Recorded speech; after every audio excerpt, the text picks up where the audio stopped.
За сайн бацхан уу та бүхэндээ энэ өрөө мэндийг хүргэе. За ингээд өнөөдөр та бүхэндээ Adobe Lightroom гэдэг програм дээр тамга буюу өөрийн нэр, тэмдгийг хэрхэн тавих буюу watermark хэрхэн хийх талаар хичээл оруулъя гэж бодлоо. За энэ хичээлийг маань бол манай нэг найз маань хүсэлт тавьсан учраас хийж байгаамаа. Тэгээд энэ хичээлээр та бүхэндээ уулзах боломж олгосон найздаас баярлалаа. За тэгээд мэдээж Lightroom програмаа нэ. За тэгээд Lightroom програм дээр за нэг зураг оруулаад ирээ. За би бол энэ дэлгэцэн дээр нэг зураг оруулаад ирсэн байж байгаа.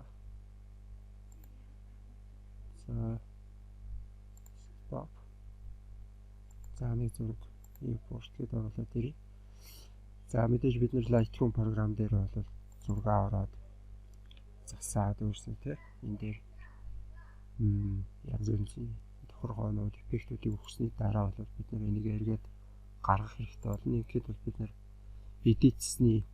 edit watermark гэдэг энэ хэсгийг сонгох хэрэгтэй. За энэ хэсгийг сонгосноор энэ дээр бол бид нэр өөрсдийнхөө нэр буюу өөрийн хувийн тамга тэмдэг гэж болох зүйлээ онлайн нөхцөлд байршуулах боломжтой байгаа. За жишээлбэл энэ дээр бол одоо ингээд бүрдүүлж мөнгөн рэс гэдэг гараад ирчих тийм үү.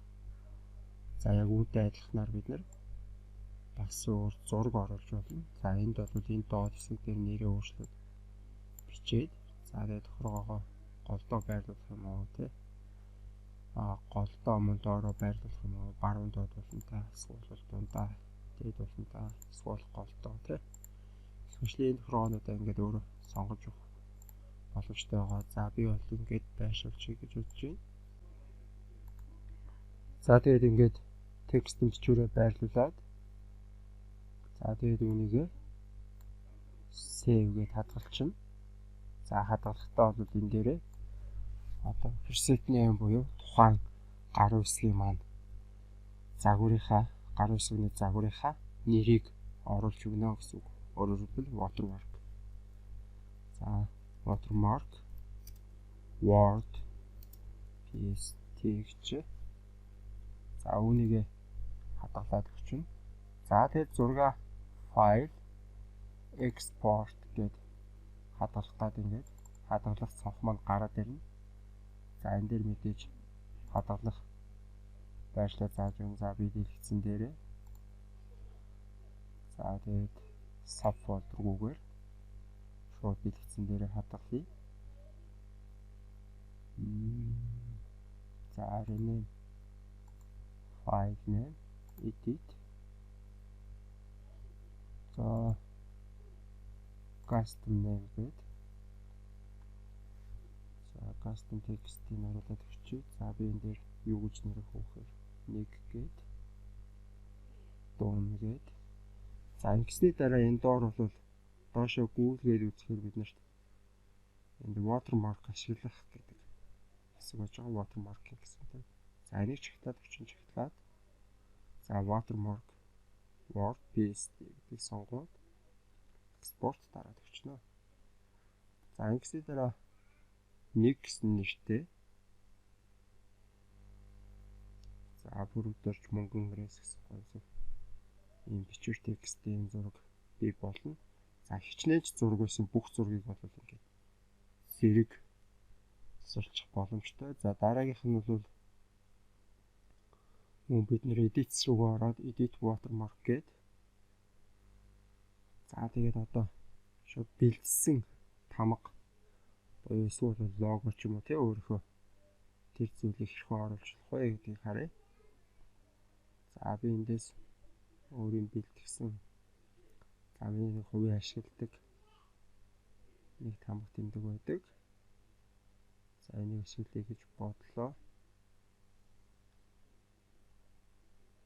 За энийг ашигласан ч болно. За энийг ашигласан ч болно. За ингээд энийг мөн гэж байрлуулж болно. За мөн энэ дээр бас илүү нарийн тохиргоонуудыг бас давхар хийж өгөх боломжтой байдаг. За жишээлбэл ингээд жоохон дээшлүүлээд өгч юм те. Гэвч ингээд нарийн тохиргоонуудыг ингээд таах хийх боломжтой. За ингээд энийг болохоор watermark png гэдэг чи. За одоо export the custom settings edit. За зурган дээр өөр нэр өгчий юу гэдэг. 2 гэж нэрлэлцдэг. За 2 гэж нэрлээд за энэ дээрээсээ бол мэдээж нөгөө PNG-г сонгоод өгчнө. За тэгээ export.